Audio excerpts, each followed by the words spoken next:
विश्व के सभी मेरे साथियों को राजरत्न अम्बेडकर की ओर से जय भीम, नमो बुद्धाय। द बुद्धाणेस धम्मा के 12वें भाग में आप सभी लोगों का स्वागत है। द बुद्धाणेस धम्मा के 11वें भाग में हम लोगों ने देखा कि बुद्ध पूर्व यानी बुद्ध से पहले किस तरह की विचारधारा है भारत में पनप रही थी। बुद्ध के पहले जो विचारधारा पहली हम लोगों ने देखी वो थी वैदिक ऋषियों की।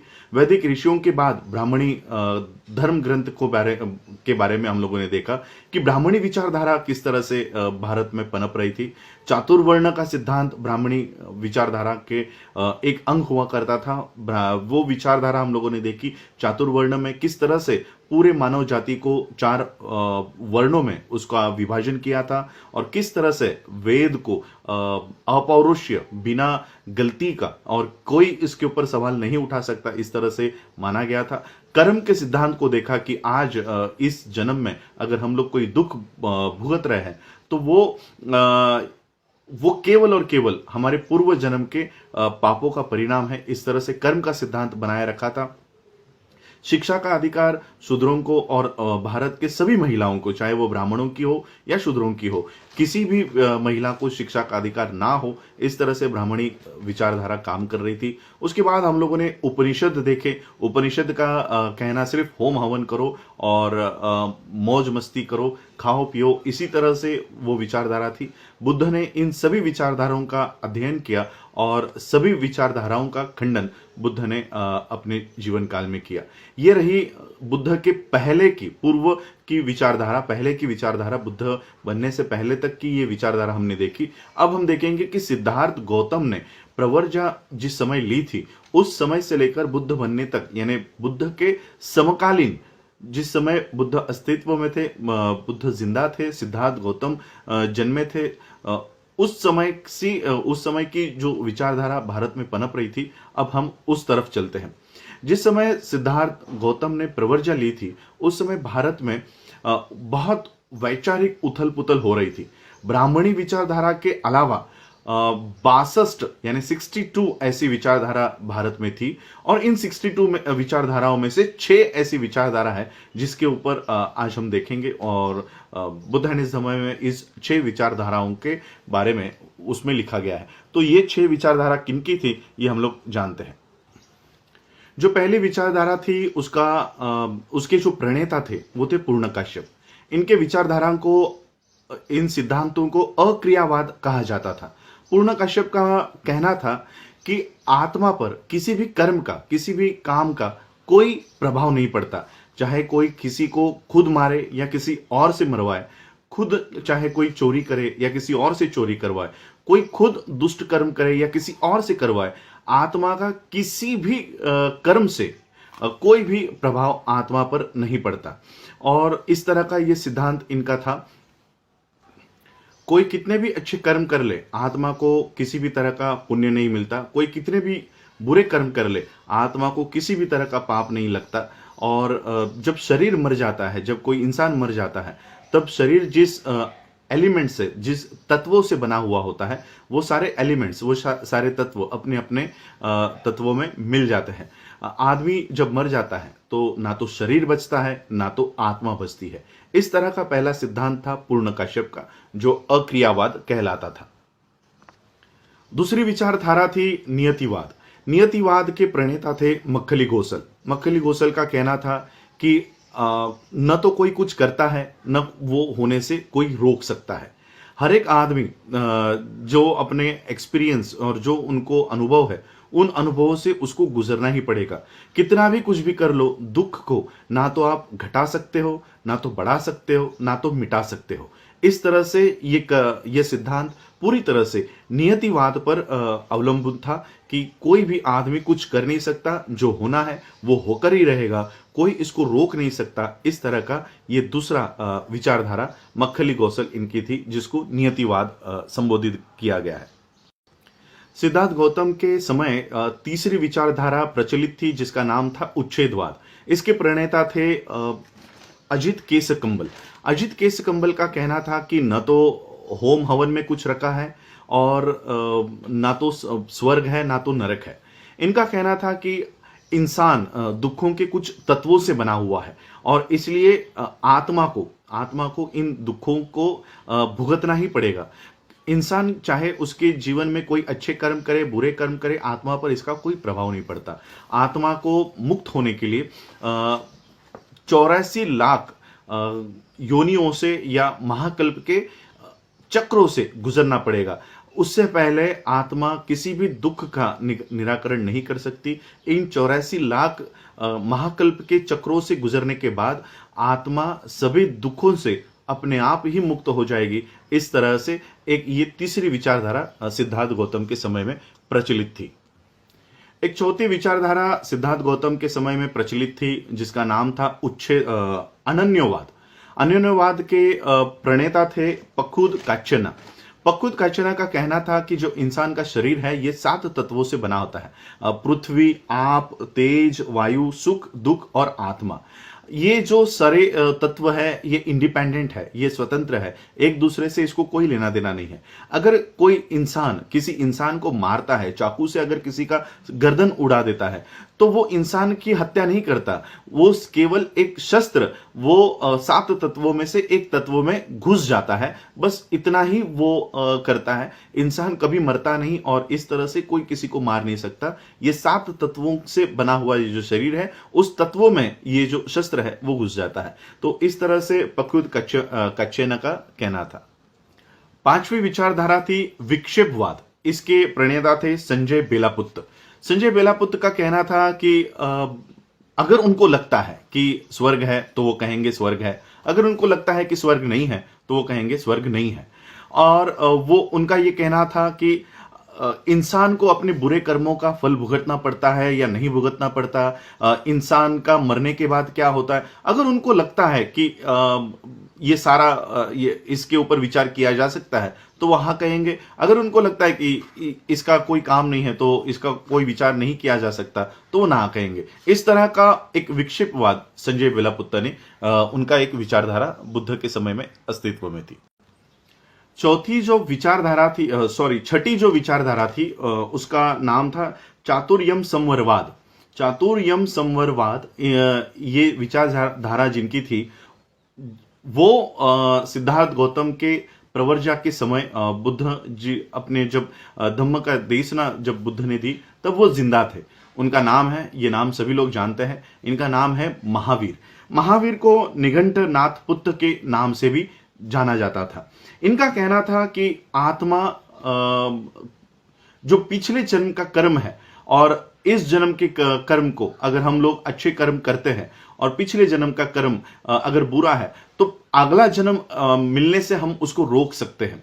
तो इस तरह का महावीर का कहना था और उनका कहना था कि ये सारे कर्म हम लोग चातुर्याम धर्म को फॉलो करके कर सकते हैं। चातुर्याम धर्म ये 4 नियमों के ऊपर आधारित था। पहला नियम कि किसी की हत्या नहीं करनी है, दूसरा नियम कि चोरी नहीं करनी है, तीसरा नियम कि झूठ नहीं बोलना है और चौथा नियम कि पूर्ण ब्रह्मचर्य का पालन उसको करना है। तो इस तरह के 4 विचारधारा सिद्धार्थ गौतम के प्रवर्जा के समय में अस्तित्व में थी और ये सारे कंटेम्पररीज जो बुद्ध के पहले थे और बुद्ध के समय में थे, उनके लिए सिद्धार्थ का ये कहना था कि इनमें से कुछ भी हम लोग एक्सेप्ट नहीं कर सकते। बुद्ध सबसे पहले पूर्ण काश्यप के लिए कहते हैं, पूर्ण काश्यप और पखुद कंचन के लिए सिद्धार्थ कहते हैं कि अगर इनकी विचारधारा हम लोगों ने स्वीकार कर ली तो इंसान में कोई नैतिकता नहीं रहेगी। कोई भी किसी का खून कर लेगा, कोई किसी की चोरी कर लेगा और क्योंकि आत्मा को तो कोई प्रभाव पड़ता ही नहीं है तो कोई भी किसी भी तरह का ये विचार इस तरह से भारत में हो सकते हैं। इसलिए सिद्धार्थ गौतम ने इन विचारधाराओं का खंडन किया कि इस तरह से तो सामाजिक कोई जिम्मेदारी ही नहीं बनेगी। सिद्धार्थ ने मक्खली कौशल के भी विचारधारा का विरोध किया। अगर नियतिवाद का और अगर इसका ही सिद्धांत का ही अगर हम पालन करते हैं तो हम पूरी तरह से डेस्टिनी जो भविष्य है उसके गुलाम बन जाएंगे। इस तरह से सिद्धार्थ ने मक्खली कौशल का भी विरोध किया। अजित केसकंबल के भी विचारधारा का विरोध सिद्धार्थ गौतम ने किया कि अगर इनका ही विचारधारा अगर मान ली जाती है तो आदमी सिर्फ खाएगा, पिएगा और मौज मस्ती करेगा, इसके अलावा वो कुछ भी नहीं करेगा। तो अजित केसकंबल का भी विचारधारा का खंडन बुद्ध ने किया। संजय बेलपुत्र के भी विचारधारा का खंडन सिद्धार्थ ने किया कि अगर इनके विचारधारा को माना जाता है तो जीवन में तो कोई भी पॉजिटिव, कोई भी सकारात्मक विचार संकल्प जीवन में नहीं हो सकता। तो उनके भी विचारधारा का खंडन सिद्धार्थ ने महावीर के भी विचारधारा का खंडन किया कि अगर हम महावीर के विचारधारा को मानते हैं तो इंसान तो सिर्फ अपने आप को दुख ही देता रहेगा तपश्चर्या के मार्ग से, और इस तरह का दुख वो शरीर को देगा ताकि अगला जन्म ना मिले। तो सिद्धार्थ ने इन सभी जो उनके समकालीन थे, इन सभी समकालीन फिलोसोफर्स की या तत्वज्ञानियों की या विचारधारा के ये जो प्रणेता थे, इन सभी लोगों की विचारधारा का खंडन किया, उसका स्वीकार नहीं किया। सभी धार्मिक और तत्वज्ञानिक विचारों का अध्ययन करने के बाद बुद्ध जब अपने शासन की, बुद्ध शासना की जब उन्होंने एस्टैब्लिशमेंट की, फॉर्मुलेशन किया, ये स्थापना की, तब बुद्ध ने देखा कि भारत के लोगों का दिमाग, भारत के लोगों की दिमागों को कुछ कल्पनाओं ने जकड़ रखा है। वो कल्पना थी, पहली कल्पना थी कि वेद ये अपौरुषीय है, इसको कभी प्रश्न नहीं करना चाहिए, ये सवालों से पूरी तरह से मुक्त है, कोई इसके ऊपर सवाल नहीं उठाएगा। ये पहली धारणा, ये पहला बिलीफ, ये पहली धारणा लोगों की थी, भारत के लोगों की थी। दूसरी धारणा भारत के लोगों की थी कि मोक्ष और आत्मा की मुक्ति, और इस तरह की धारणा भारत के लोगों की थी। तीसरी धारणा थी कि आत्मा की मुक्ति के लिए होम, हवन, धार्मिक विधियां और बलि चढ़ाना, इस प्रथा के ऊपर भारत के लोगों की दिमाग की पकड़ थी, और वो ये माना करते थे कि इस तरह से ही आत्मा की मुक्ति का मार्ग होता है।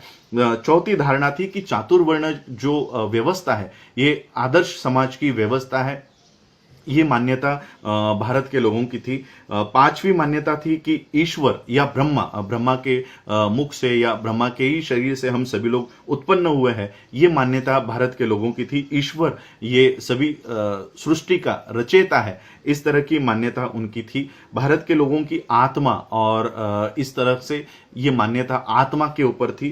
भारत के लोगों की और एक मान्यता थी कि संसर्ग होता है, कि आत्मा एक शरीर से निकल के दूसरे शरीर में जाता है, यहां से वहां जाता है, इस तरह का संसर्ग, ये संसार होता है आत्मा का। इस तरह की भारत के लोगों की मान्यता थी।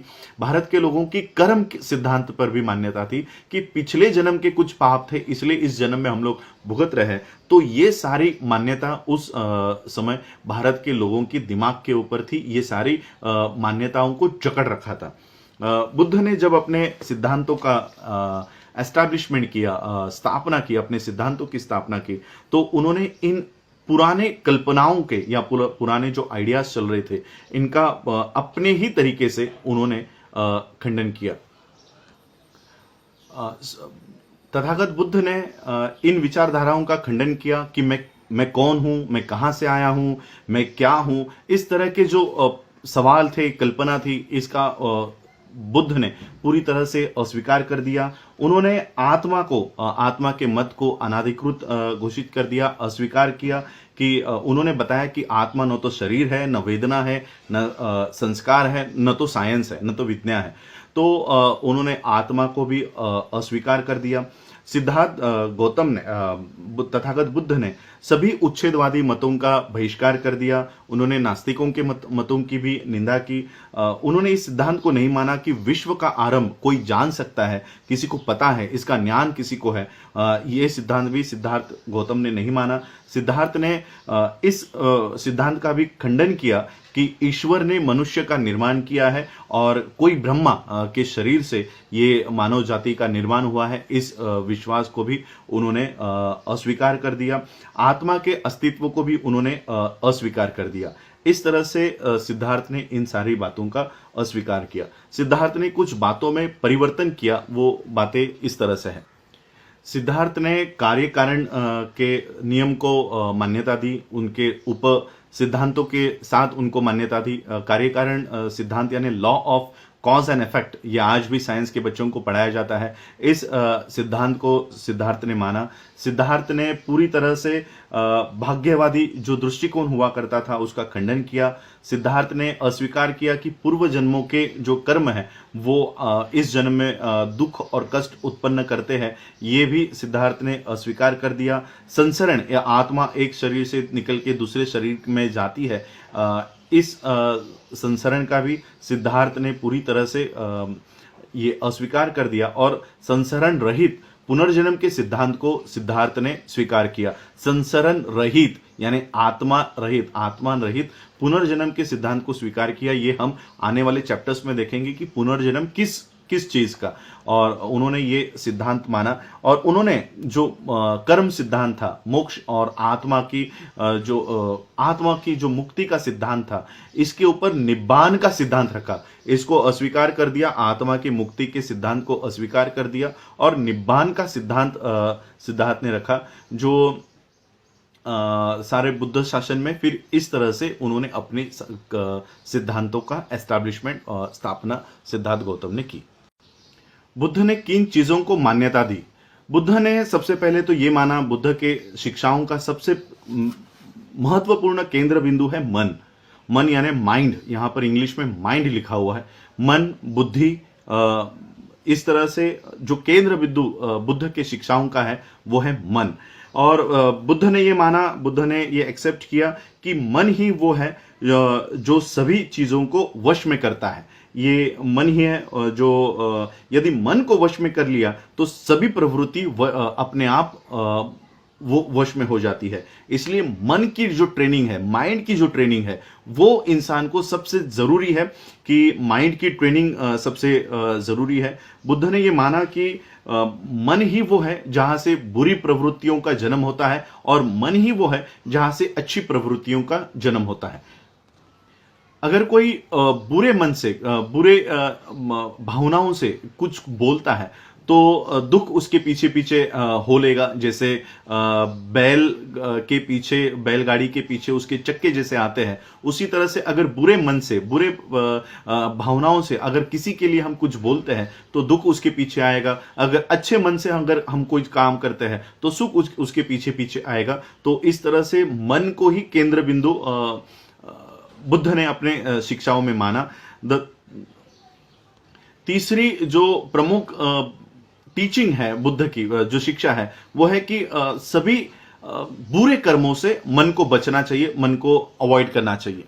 और बुद्ध के शिक्षाओं की चौथी विशेषता यह थी कि केवल धार्मिक ग्रंथों को पढ़ने से कुछ नहीं होगा। उसको पठन, धर्म जो है, धम्म जो है, ये धार्मिक ग्रंथों के पठन में नहीं है। धम्म ये धार्मिक ग्रंथों के पठन में नहीं है, धम्म सिद्धांतों के पालन में है। सिद्धांतों के पालन में, धम्म के जो सिद्धांत है उसके पालन में सही धम्म है। धम्म के पठन, धार्मिक ग्रंथों के पठन में कोई धम्म नहीं है। इस तरह से बुद्ध ने अपने ही एक नए विचारधारा का स्थापना बुद्ध ने की। और क्योंकि अब समय बहुत हो गया है इसलिए मैं आगे के चैप्टर्स अभी नहीं करूंगा। कल हम लोग जानेंगे कि ये सारी स्थापना करने के बाद क्या बुद्ध अपनी शिक्षाओं को लोगों तक पहुंचाना चाहते थे? बुद्ध के मन में क्या सवाल उठे? क्या ये जो सारी शासन, ये जो सारी विचारधारा बुद्ध ने एस्टैब्लिश की है, स्थापित की है, क्या इसको लोगों को बताया जाए? क्या लोग एक्सेप्ट करेंगे? क्योंकि लोग तो सारे कर्मकांड में फंसे हुए थे।